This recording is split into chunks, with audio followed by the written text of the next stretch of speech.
할렐루야. 오늘도 참으로 좋은 날, 생명의 삶으로 시작하는 여러분 모두에게 하나님의 놀라우신 크신 은혜가 넘치기를 주님의 이름으로 축복합니다.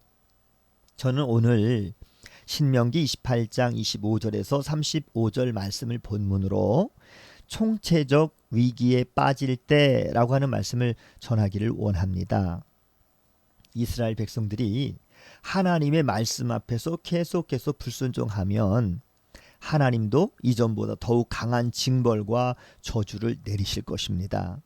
오늘 본문에는 타국이 침범해서 이스라엘이 압제와 수탈로 징벌당하는 장면이 나오는데요. 오늘 본문을 살펴봄으로써 우리 또한 모든 것을 다 잃어버릴 그런 위기 앞에서 어떻게 해야 하는지 살펴보겠습니다. 첫째, 순종할 때 나라를 지킬 수 있습니다. 이스라엘은 적군들의 침공 앞에서 무기력하게 꼼짝도 하지 못하고 패망하며 죽은 군사들의 시체들을 새와 짐승들이 먹을 것입니다. 나라가 백성을 지켜주는데 이제 나라가 망했기 때문에 백성이 보호받을 길이 없어서 무참히 살해당해서 결국 시체가 널려 있게 된다는 것입니다. 여호와의 이런 저주의 경고 앞에서도 이스라엘은 후에 말씀을 저버리고 하나님을 떠나서 이방 우상에게로 갔습니다. 이에 여호와께서는 아주 잔인하고 포악한 아수르와 바벨론을 통해서 결국 이스라엘을 멸하셨습니다. 남녀노소를 가리지 않고 많은 사람이 적군의 창과 칼에 찔려 죽었습니다. 그런 상황에서 그들을 구원할 자가 없다라고 하는 것이 가장 큰 문제인 것이죠.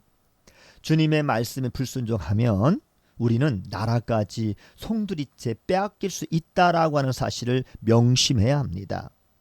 그렇기 때문에 항상 두려움과 떨림으로 하나님의 말씀을 청종하십시오.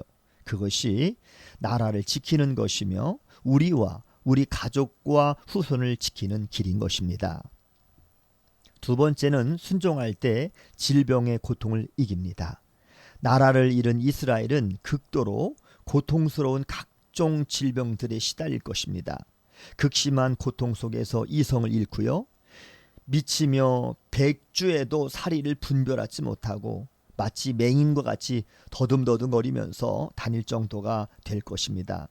백성은 치유받지 못하는 극심한 육체적, 정신적 질병에 걸려서 신음할 것입니다. 사람이 전쟁으로 인해서 가족 등 가까운 사람들이 참혹하게 살해당하는 것을 경험하면 정신을 통제하기가 매우 힘들 것입니다. 엄청난 정신적 고통에 시달리면 몸도 매우 상할 것입니다. 이러한 상태는 살아있으나 사실상 실성한 상태에 가까운 것이죠.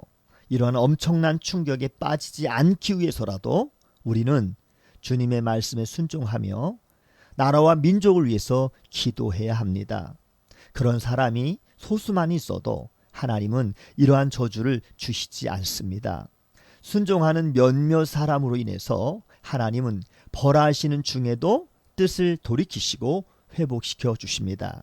우리가 바로 나라를 살리고 민족을 살리는 그러한 복된 성도들이 되어야 할 것입니다. 세 번째, 순종할 때 소유를 지킬 수가 있습니다. 불순종하는 백성은 마지막 희망마저 송두리째 빼앗기고 맙니다.